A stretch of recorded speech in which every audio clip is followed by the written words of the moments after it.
नमोस्तु नमोस्तु नमोस्तु। सर्वप्रथम मैं आमंत्रित कर रहा हूं सरिया कॉलेज सरिया ग्रेडी से श्री चंदन कुमार अपने सभी मंडल के साथ, जो भी इनके छात्र हैं, जो भी सरिया कॉलेज से विद्यार्थी हैं, वो सब एक साथ खड़े हो जाएंगे। नमस्ते महाराज जी, नमस्ते महाराज जी, नमस्ते महाराज जी। हम लोग महावीर प्रसाद जैन द्वारा स्थापित कॉलेज सरिया से आया हूँ। मेरा नाम चंदन मंडल है। मेरा प्रश्न आपसे है कि धर्म कर्म ही धर्म कैसे है, इसके बारे में थोड़ा व्याख्या करें। बहुत अच्छा सवाल किया है। आज आप सब लोग सम्मेद शिखर दर्शन बंधन के भाव से आए। निश्चित ये भाव आप सबके हृदय के धर्म भाव को दर्शाता है। और आपने पूछा है कर्म ही धर्म कैसे बन जाए, है ना।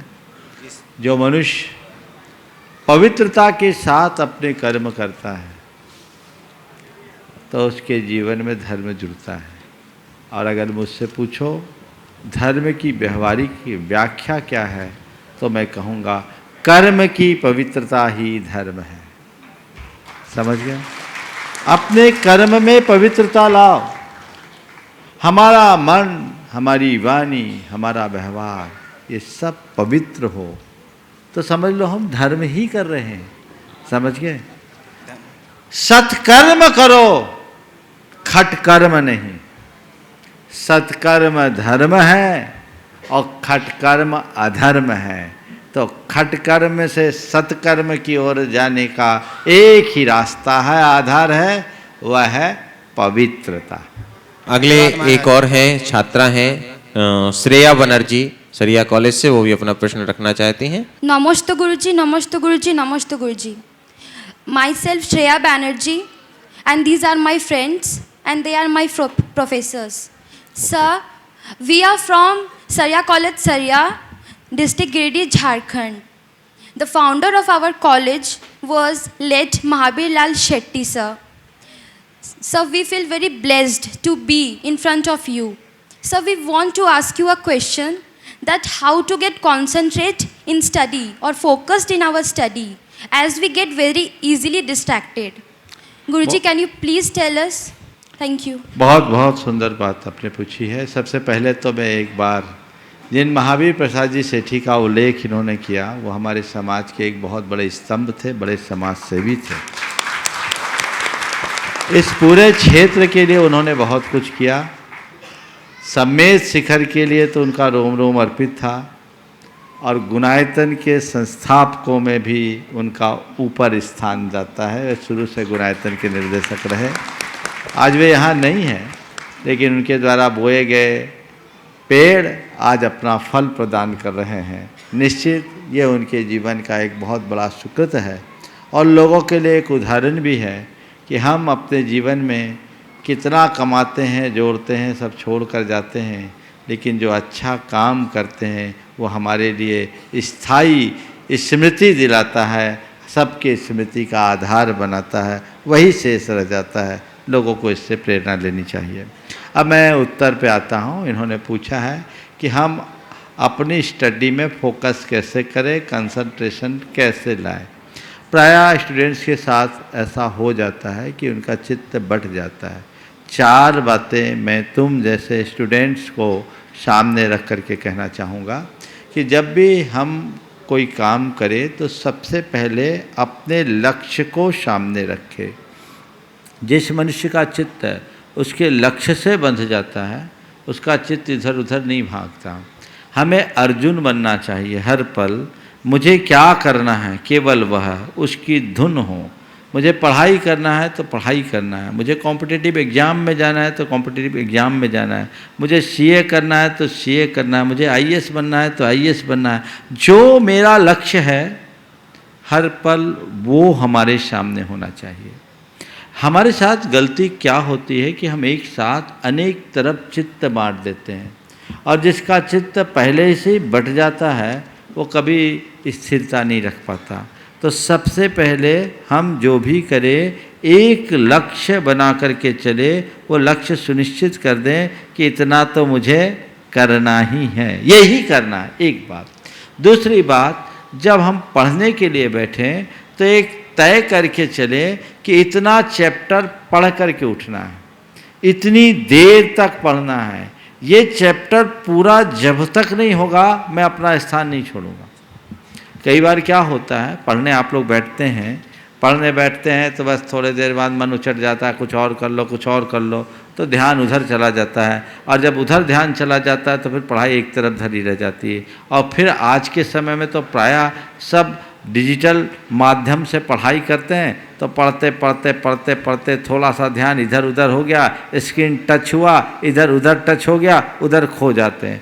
बैठे तो स्टडी करने के लिए, खो गए व्हाट्सएप में, इंस्टाग्राम में, फेसबुक में, पूरा समय कैसे सरक गया पता ही नहीं चला।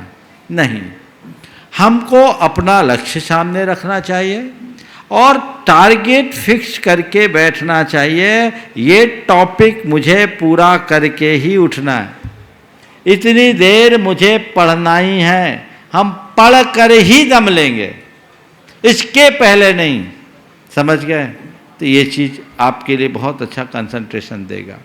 दूसरी बात, जब हम पढ़ें तो पेज पलटने से पहले, बल्कि मैं कहूँगा पढ़ें नहीं, स्कैन करें।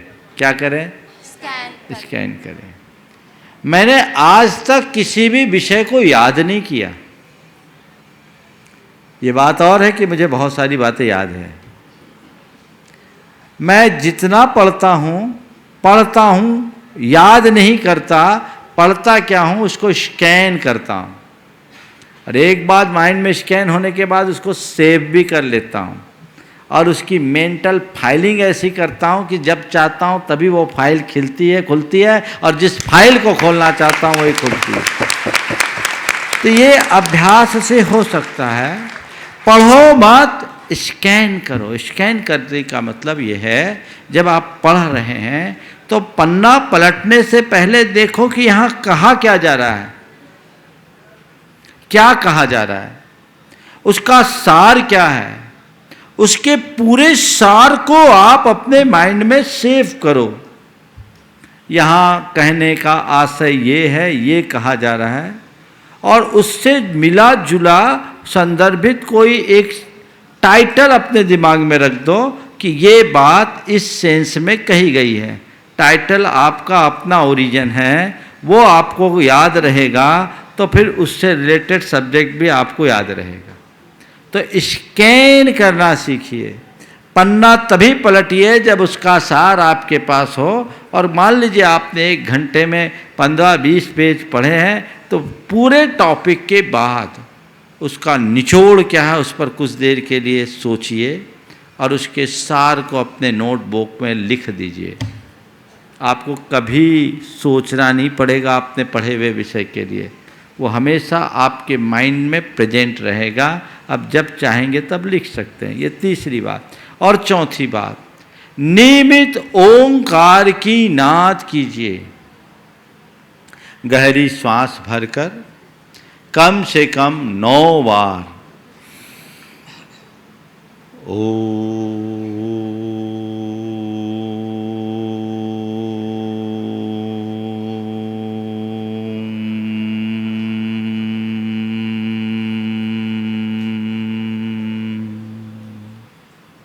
इस तरीके से 9 बार करें।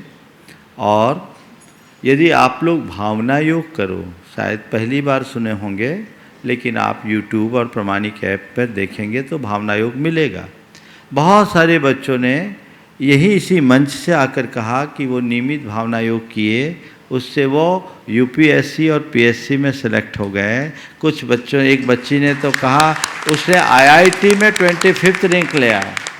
डेली दिन में 2 बार भावना योग करते थे। क्यों? जब हम भावना योग करते हैं तो हमारी काम करने की क्षमता बढ़ती है, कंसंट्रेशन पावर बढ़ता है, तो रिजल्ट अपने आप अच्छा होगा। चित्त जब उलझा रहता है तो चीज़ें समझ में नहीं आती। चित्त शांत होता है तो कोई चीज़ ऐसी नहीं, हर बात को समझना आसान हो जाता है। तो अपने चित्त को शांत करने के लिए ये भावना योग भी एक अच्छा माध्यम है। चलिए चलिए। नमस्ते गुरुजी, नमस्ते गुरुजी, नमस्ते और गुरुजी। अगले प्रश्न के लिए मैं आमंत्रित कर रहा हूँ शिरोमणि संरक्षक गुणायतन श्री राजेंद्र जी जैन, गन्नौर। महाराज जी नमस्ते। मेरी शंका है कि आजकल कुछ कमेटियां आहार दान के नाम पे दान ले रही हैं, यह कहाँ तक उचित है और इसमें श्रावकों का क्या कर्तव्य है? देखिए, मैंने पहले भी अनेक बार कहा है, आहार दान होता है, रुपयों पैसों का दान आहार दान नहीं होता। पर प्रायः लोग रुपया पैसा देना चाहते हैं, तो आती हुई लक्ष्मी सबको अच्छी लगती है, कमेटी वाले भी ले लेते हैं। पर उन्हें ये नहीं समझ में आता कि ऐसा करके वो कितना गलत काम कर रहे हैं। आप कहीं किसी से आहार दान के लिए रुपया लेते हो, पहली बात तो चंदा से साधु का आहार होता नहीं। रुपया तो आपने ले लिया, साधु का आहार कराया क्या? अब उस रुपये का क्या किया? पाप के भागी बनोगे। तो सभी कमेटियों से मैं कहूँगा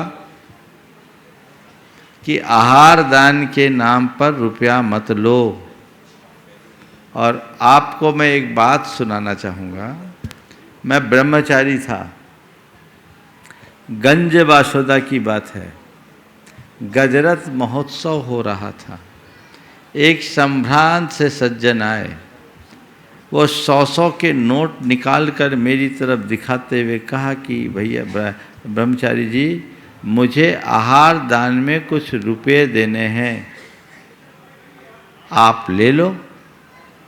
तो ब्रह्मचारी बनने के बाद रुपयों पैसे से मेरा कोई सरोकार ही नहीं था। पर मैंने सोचा कि कहीं और लगवाना हो, तो मैंने कहा ठहर जाइए, मैं पूछ के बताता हूँ। मैं दरवाजे पे था, आचार्य महाराज अंदर बैठे थे, उन्होंने मेरी वार्ता सुन ली थी। मैंने अंदर जाके गुरुदेव को नमस्कार कर कहा, गुरुदेव बाहर एक सज्जन खड़े हैं और वे आहार दान में कुछ राशि देना चाहते हैं, क्या करूं? उन्होंने जो जवाब दिया वो ध्यान देने की लायक है। उन्होंने कहा, जाओ उनसे कह दो आहार दान देना है तो 10 बजे सोले के कपड़े पहन कर आ जाए, रुपये पैसा खाए नहीं जाते। आहार दान ये है, समझ गए? तो रुपयों का दान आहार दान में नहीं होता। और यहाँ तो जितने भी चौके लगाने वाले सबका इंडिविजुअल चौका है, तो आहार दान के लिए चंदा क्यों? जरूरत ही नहीं। हाँ, यदि कोई दान देना चाहता है, आपका व्रती आहारशाला आपकी चलती है, आप व्रती भोजनशाला के लिए दान ले सकते हो। आपकी भोजनशाला चलती है, आप भोजनशाला के लिए दान ले सकते हो। और कई बार कई लोग सोचते कि आज मैंने आहार दान दिया, दूसरों के चौके में दिया, मेरा अपना तो कुछ गया नहीं। तो दूसरों के चौकों में मैंने आहार दान दिया तो मेरा कुछ दान हो जाए। तो वो व्यक्ति आहार दान देने की खुशी में दान करे तो स्वीकार लो। क्या कर रहा है दान? मेरे हाथ से आज आहार दान हुआ, अब महाराज के लिए तो कोई रुपया लगेगा नहीं, लेकिन इस खुशी में मैं कोई अच्छे कार्य के लिए दान दे रहा हूं तो वो स्वीकार है। आहार दान के लिए पैसा नहीं और कोई रसीद नहीं कटनी चाहिए आहार दान के नाम पर। ये एक प्रकार का दोष है, सब इंडिविजुअल लोग करते हैं, आप कराइए। कदाचित कमेटियों को किन्हीं संघों के लिए ज़रूरत भी हो तो इस तरह रसीद काट काट कर नहीं करिए।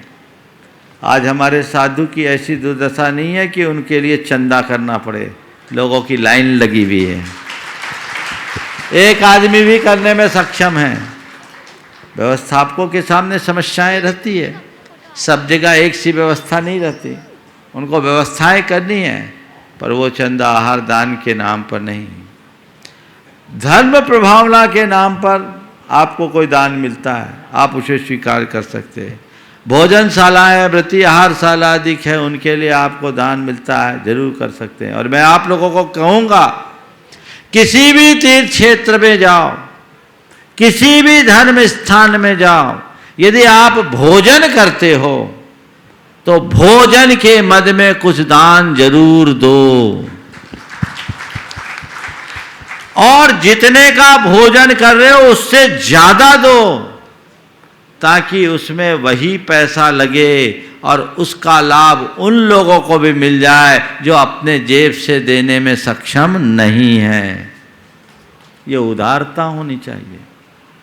और भोजन आदि की व्यवस्था में भी मंदिर का रुपया नहीं लगना चाहिए, वो अलग से कलेक्ट होना चाहिए, क्योंकि देव द्रव्य का उपभोग प्रत्यक्ष या अप्रत्यक्ष रूप से हो तो पाप है।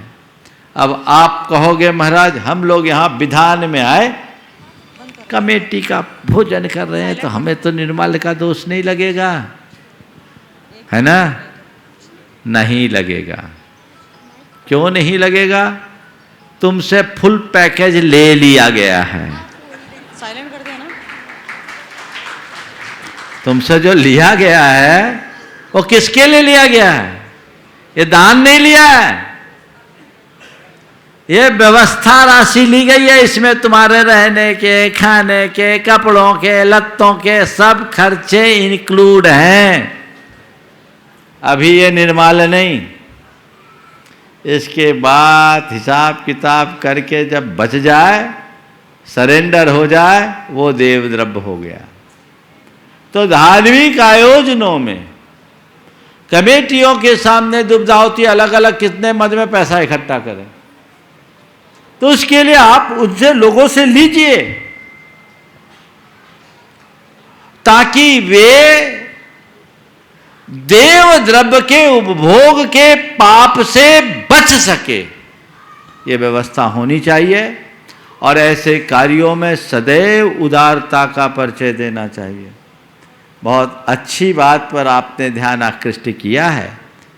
प्रायः देश में हर जगह लोग इसी तरह का प्रमाद कर लेते हैं, और उस प्रमाद के कारण कई प्रकार की कुरीतियाँ प्रकट हो जाती है।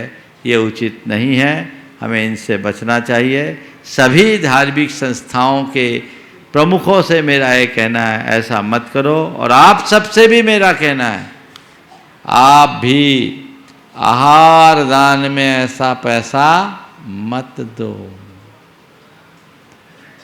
अब महाराज जी फिर हम तो आहार दान दे ही नहीं पाएंगे। क्यों नहीं दे पाएंगे? आइए ना, चौका लगाइए, जी भर करके दे दीजिए। महाराज ऐसी व्यवस्था नहीं है तो अनुमोदना कर दीजिए। पंडित सागरमल जी थे, विदिशा के शास्त्रीय परिषद के अध्यक्ष हुआ करते थे, बड़े दिग्गज विद्वान थे। एक जमाने में उनके नाम की तूती बस्ती थी, पर उनका जो घर था, उनने फक्कड़ी में जिंदगी काटी। एक कमरे का मकान था, वो भी किराए का था। वो अपने घर में कभी चौका लगा नहीं सकते थे। वो क्या करते थे, जब भी आहार दे, दूसरे के चौके में दे, साथ साथ चले जाते, चौके में जाके आहार देते, और आहार देने के बाद मंदिर के गुल्लक में 100 रुपये का नया नोट डालते।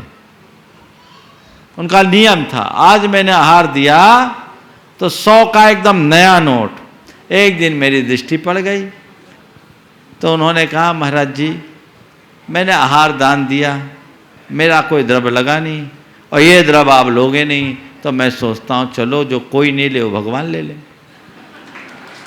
भगवान के दरबार में लगा दूं, कुछ तो दान हो। ये मेरे दानांतराय कर्म का उदय है कि मैं अपने घर में ऐसी व्यवस्था नहीं कर पा रहा हूं।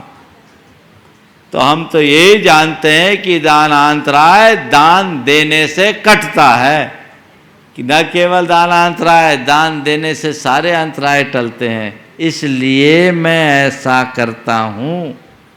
ये दृष्टियाँ हैं, तो ऐसी दृष्टि सभी को रखनी चाहिए और उसी अनुरूप अपने सारे कार्य संपन्न करना चाहिए। श्रीमती ऋतु जैन नोएडा और तैयार रहेंगे मंडल क्रमांक 2। नमोस्तु नमोस्तु नमोस्तु गुरुदेव। मैं ऋतु जैन नोएडा से। महाराज जी, मेरा एक सवाल है कि मैं वर्किंग हूँ, कई बार ऑफिस में और घर में ऐसी परिस्थितियाँ हो जाती है कि निमित्त उपादान पे भारी पड़ जाता है। हम नहीं चाहते किसी पे क्रोध करना, कटु शब्द कहना, लेकिन अनायास ऐसी स्थितियाँ उत्पन्न हो जाती है कि न चाहते हुए भी ऑफिस में जूनियरों को बोलना पड़ता है, घर में सह रिश्तेदारों को या अपने परिचित लोगों को, घर के लोगों को बोलना पड़ जाता है। हम नहीं चाहते किसी का दिल दुखाना, मतलब 5 मिनट पहले भावना योग से इन सब चीज़ों से कंट्रोल करने की कोशिश करती हूँ, लेकिन फिर भी अध्यात्म की दृष्टि से ऐसा क्या हो जाता है कि निमित्त मेरे उपादान पर इतना भारी पड़ जाता है कि मेरा अध्यात्म, मेरा ध्यान सब कमजोर हो जाता है। समझ गया। एक ही पंक्ति में उत्तर दूंगा। निमित्त यदि उपादान में भारी हो रहा है तो अब हमें अपने उपादान को भारी बनाने का पुरुषार्थ करना चाहिए। कैसे?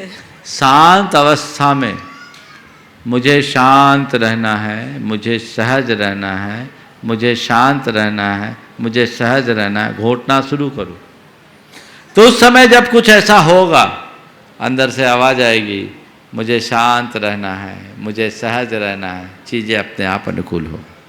नमस्ते। हाँ। मुख्य मंडल पुण्यार्जक मंडल क्रमांक 2 श्रोमणी संरक्षक श्री पुष्पेन जी, सविता जी, अंकित, अमिता, मनस्वी जी, नैवेद्य, गुनगुन सपरिवार बांदा और तैयार रहेंगे मंडल क्रमांक 4। आचार्य श्री विद्यासागर जी महाराज की जय, देव मुनिराजों की जय। महाराज जी, संयोग, निमित्त और कर्म फल, इनका क्या संबंध है?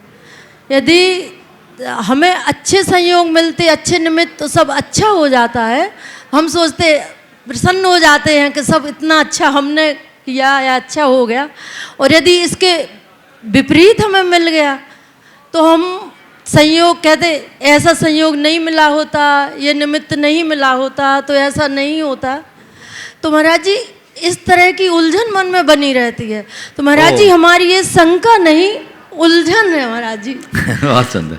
संयोग, निमित्त और कर्म फल का आपस में क्या संबंध है? देखिए, संयोग शब्द बहुत व्यापक है।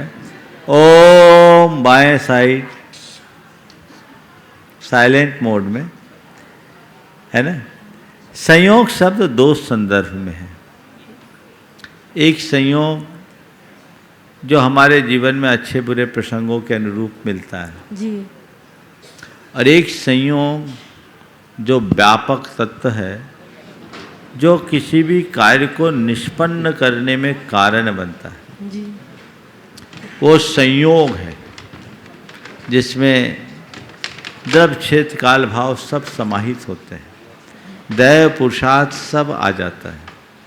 मैं आपके प्रश्न का आशय यही समझ रहा हूँ कि हमारे जीवन में घटित संयोगों के संदर्भ में आप पूछ रहे हैं, अच्छे बुरे जो संयोग घटते हैं, हाँ, ये एक प्रकार का निमित्त ही है। इसमें कई बार गड़बड़ियाँ होती, जैसे एक संयोग मिला आपके लिए, कोई एक अवसर मिला, उस अवसर का लाभ उठाना चाह रहे थे, अनुकूल निमित्त मिला, आपने लाभ उठा लिया। प्रतिकूल निमित्त मिला, आप नुकसान में आ गए। अब मैं दूसरे तरीके से कहता हूँ, पहले निमित्त, फिर संयोग और फिर कर्मफल। आपको निमित्त मिला सिद्ध चक्र महामंडल विधान में आने का, संयोग भी आपको अच्छा मिल गया कि आप यहाँ तक आ गई। आपकी श्रद्धा थी, संयोग अनुकूल था, आपने यहाँ आकर के अपनी सहभागिता दी, और जो घर में नहीं सोचा था वो लाभ मिल गया मुख्य मंडल लेने का। ये क्या हुआ? संयोग। इस संयोग में पुण्य फल एक निमित्त मिला। आपका पुण्य उछाल मारा, जो आपने नहीं सोचा था वो हो गया। लेकिन आपके इस संयोग के पीछे किसी का संयोग खोया। ये मंडल तो दुबई जाना था, उनकी बड़ी भावना थी, समझ गए। ये मुख्य मंडल में दुबई के एक श्रद्धालु का भाव था, सज्जन का भाव था, बड़ा प्रबल भाव था। बेचारे बहुत दिन से मन बनाए थे, निमित्त मिला, संयोग बिगड़ गया, उनका बीजाई गड़बड़ा गया, वो यहाँ नहीं आ पाए, व्यवस्थाएं बिगड़ गई। लेकिन उनकी दृढ़ता थी कि हम यहाँ नहीं आ पा रहे तो कम से कम दुबई में ही विधान करा ले। ब्रह्मचारी विजय भैया वहीं दुबई गए हैं उनका विधान कराने, इसीलिए अनुपस्थित है। मुझसे पूछा, बोले भाई यहाँ तो काम चल जाएगा, उनका भाव पूरा करा दो। तो ये क्या हो गया, संयोग बदलने से खेल बदल जाता है, समझ गए। तो निमित्त और संयोग है, कर्मफल है, इन सब का संबंध है, एक दूसरे के साथ जुड़ते हैं तो काम होता है। अब हम क्या करें, अच्छे निमित्तों का आलम्बन लें, बुरे निमित्तों से बचें, और उसके बाद भी ऐसा कुछ हो जाए, मन विचलित होने लगे, तो इसे संयोग मान ले और अपने जीवन की गाड़ी को आगे बढ़ा। नमोस्तु महाराज जी, नमोस्तु। मंडल क्रमांक 2 श्री प्रेमचंद जी जैन माया जैन प्रेमी परिवार कटनी 4, 2 के बाद 4, और इसके बाद तैयार रहेंगे मंडल क्रमांक 6। मुनिदेव के चरणों में त्रिवार नमस्तु। गुरुदेव, प्रसन्न वही रहता है जो खुद का मूल्यांकन करता है, और हमेशा परेशान वो होता है जो दूसरों का मूल्यांकन करता है। लेकिन आज वर्तमान समय में हमेशा जो है दूसरों का ही मूल्यांकन करने में लोग लगे रहते हैं। तो ऐसा क्या करें कि खुद के मूल्यांकन ही करें, दूसरे के ऊपर दृष्टि ही ना जाए। क्या करें, आजकल कुछ लोगों की आदत हो गई दूसरे के घर में बुहारी लगाने की। ऐसे लोगों की संख्या बढ़ गई। शायद वो सोचते होंगे कि उससे हमें कुछ रिजर्वेशन का फ़ायदा मिल जाए, समझ गए ना। ये प्रवृत्ति है, ये गलत प्रवृत्ति है। व्यक्ति को अपना अंतः निरीक्षण करके देखना चाहिए, अपने भीतर झांकने का प्रयास करना चाहिए। हम जब तक अपने घर में नहीं झांकेंगे, अपने जीवन को सुंदर नहीं बना सकते। मंडल क्रमांक 6 संस्थापक सदस्य श्री अजित जी, तोतुका नंदलाल जी, वृत्ति सुलोचना जी जैन सपरिवार जयपुर। दोनों मुनिराजों के चरणों में शतशत वंदन। महाराज जी, 2 लाइनों में अपने भाव प्रकट करना चाहती हूँ। पहले सीधे सवाल कर लो तो ज़्यादा अच्छा रहेगा, आज दबाव ज़्यादा है। चलो बोलो। महाराज जी, हम भगवान शब्द तो बोलते हैं, भगवान शब्द में 5 तत्वों की शक्ति समाहित है, और हमारे जैन धर्म में 5 परमेष्टि, 5 तत्व, 5 तीर्थ, 5 विषय और 5 विकार, इन सब के ऊपर जो विजय प्राप्त करता है वही भगवान कहलाता है। तो ये 5 अंक की क्या विशेषता है? भगवान में 5 अंक, 5 तत्व। 5 तत्व तो पूरे सृष्टि में पृथ्वी, जल, अग्नि, वायु और आकाश, 5 तत्व से ये पूरी की पूरी सृष्टि रची है। आपने पूछा है भगवान से इन 5 तत्वों का क्या संबंध है। जैन धर्म में तो भग का अर्थ होता है ज्ञान, और जो ज्ञान से संपन्न है वही भगवान है। भगवान का सामान्य अर्थ तो यही है कि जो ज्ञान से संपन्न है वही भगवान है। जिसने पूर्ण ज्ञान को प्राप्त कर लिया वह भगवान है, समझ गए। अब पंचतत्व व्यापकता का प्रतीक है। आपने पूछा भगवान से पंचतत्वों का क्या संबंध है। यदि मुझसे पूछो तो मैं तो दूसरे अर्थ में कहूँगा कि जो पंच तत्वों से मुक्त होता है वही भगवान होता है, क्योंकि पंच तत्व तो हमें संसार में अटकाता है। ये पंच तत्व आत्मा के नहीं, शरीर के हैं, ये भौतिक है। भगवान भौतिक स्वरूप नहीं है, भगवान मूर्त स्वरूप नहीं है, वह चैतन्य स्वरूप है। उसका हमारी आत्मा से सीधा संबंध है। लेकिन जब तक हम इन पंच तत्वों के चक्कर में फंसे रहते हैं, पंचेंद्रिय विषयों के विकारों में उलझे रहते हैं, 5 पापों में रत रहते हैं, तो हम अपने भीतर की भगवत्ता को उद्घाटित करने में असमर्थ होते हैं। तो हमें चाहिए कि हम 5 पापों से मुक्त होकर के जिए और 5 तत्वों के चक्कर से ऊपर उठे, ताकि हम सब बंधन से मुक्त होकर पंचम गति को प्राप्त कर सके। तो 5 अंक आपने पूछा है, सब जगह 5 5 5, क्या उंगलियां भी 5 है ना। तो 4 गति है, पंचम गति में हम जाएंगे। पंचम गति हमारे जीवन का लक्ष्य है। 5 व्रत है, 5 पाप है, पंचाचार है। ये 5 क्यों है? पहली बार इस तरह का सवाल मेरे सामने उपस्थित हुआ है, लेकिन उस 5 के संदर्भ में अभी अभी जो बात मेरे मानस में आ रही है कि इस 5 का महत्व क्या है, तो 5 मैं समझता हूँ हमारे हाथ में 5 उंगलियां हैं, ये 5 उंगली पूरी हो तो हमारा हाथ पूरा काम कर पाता है, और 5 की मुट्ठी बन जाती है, तो ये जब 5 उंगली की मुट्ठी बनती है पूर्णता का द्योतक है, इसलिए सब जगह 5 को जोड़ा जा सकता है। समझ गए? ये 5 पूर्णता का प्रतीक है, इसलिए जो कुछ भी करना है अगर पूर्ण पाना है तो 5 से जुड़ो, हो सकता है 5 के पीछे ऐसा भी कुछ भाव हो। ये तो अभी तत्काल मेरे मन में आई हुई बात है, फैक्ट्री में चला गया है, आने वाले दिनों में कुछ और अच्छा मिल सकता है। नमोस्तु महाराज जी। महाराज जी, धन मत, रूप मत, जाति मत, कुल मत, ये सब तो ज्ञान से, तत्व ज्ञान से दूर कर सकते हैं, लेकिन जिसको ज्ञान का मद हो वो कैसे दूर हो? जिसको ज्ञान का मद है उसे कैसे दूर हो? उसको जब मद का ज्ञान होगा तो दूर हो जाएगा। समझ गए? मुश्किल यही है कि मद का ज्ञान नहीं होता, मद का ज्ञान हो तो सब बदल जाएगा। बस इधर से एक निवेदन कर रहे हैं, इन पर प्रेशर आज ज़्यादा है, एक मंडल में एक ही पूछो तो अच्छा है। नमस्ते महाराज जी। मंडल क्रमांक 8 से संरक्षक सदस्य Shri Sudhir ji, Namrata ji Jain, V K. Jain Sydney Australia, V K. Jain, Kanta Jain, Namrata, Sudhir, Saroj, Anjali, Aarav, Mamta, Amrita, Saumya Jain. दोनों महाराज जी को नमोस्तु नमोस्तु नमोस्तु।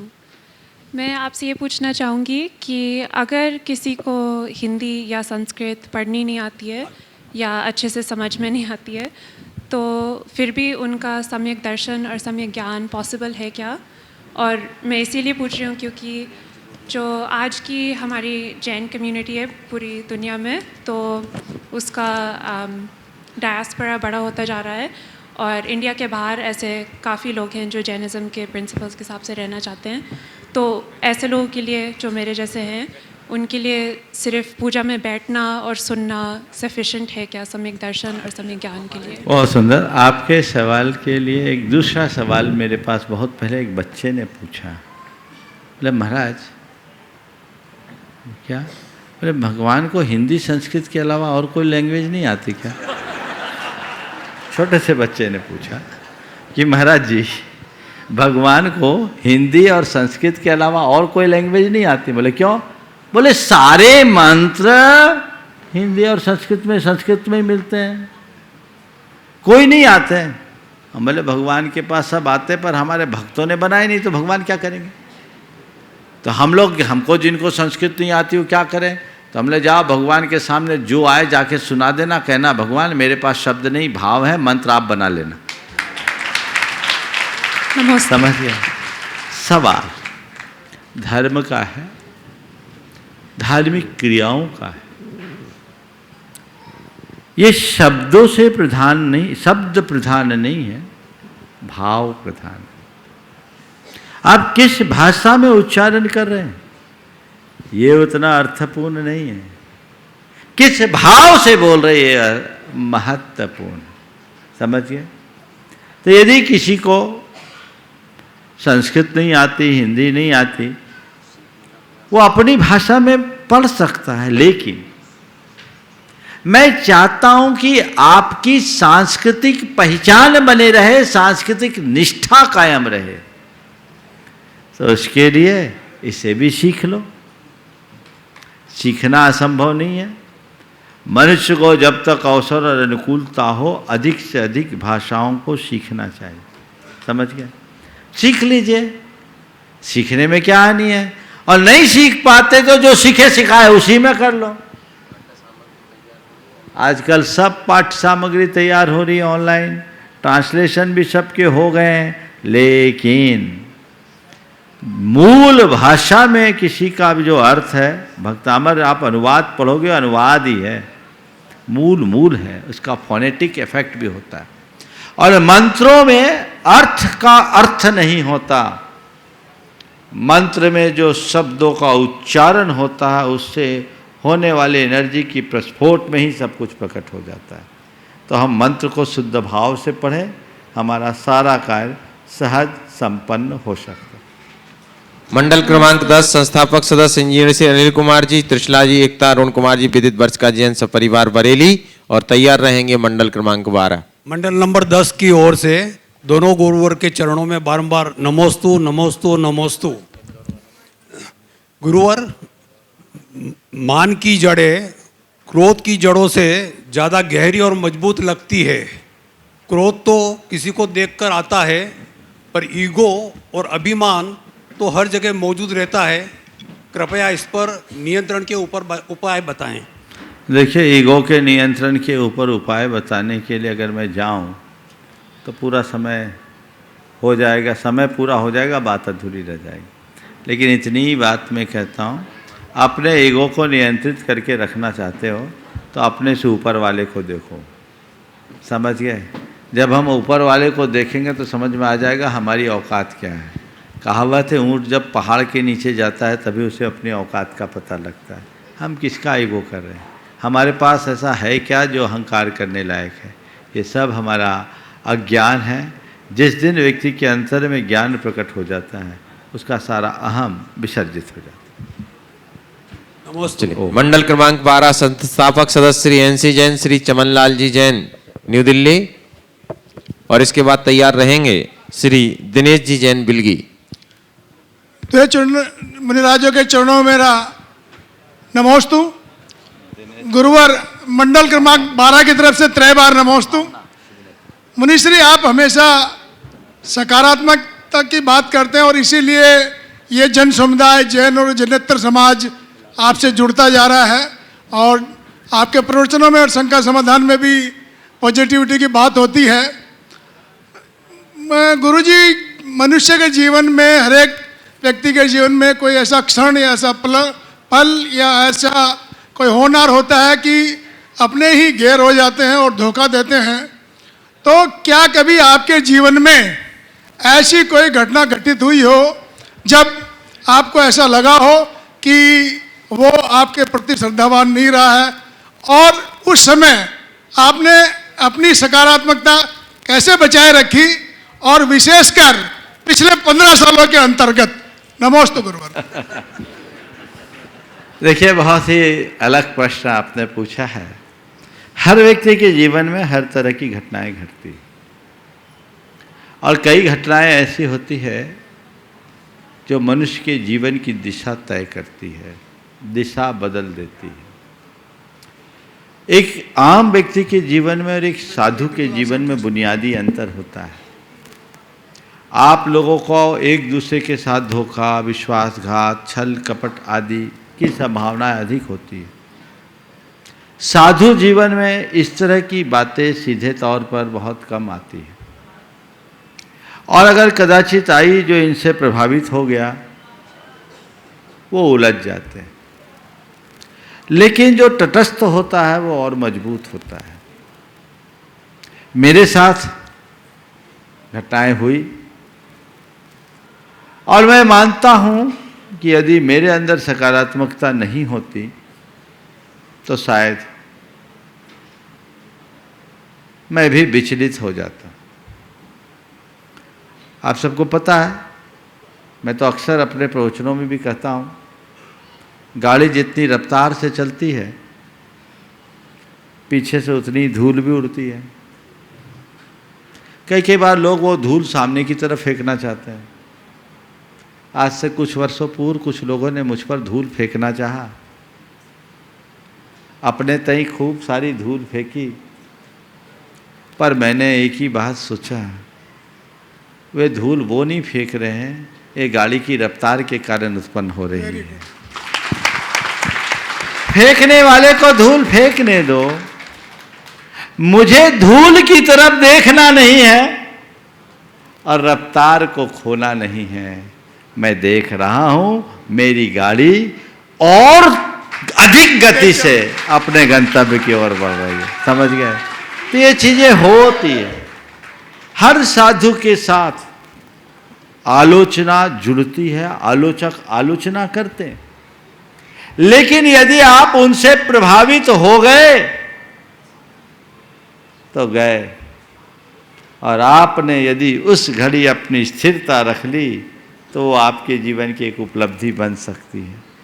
मैं कभी इन सब बातों को विस्तार से लिखूं, क्योंकि कुछ चीज़ें ऐसी हैं जो सार्वजनिक रूप से कहना अभी मैं उचित नहीं समझता, लेकिन मैं कहूं तो जीवन के ऐसे ऐसे अनुभव भी हैं जो पूरे ग्रंथ का रूप ले सकते हैं।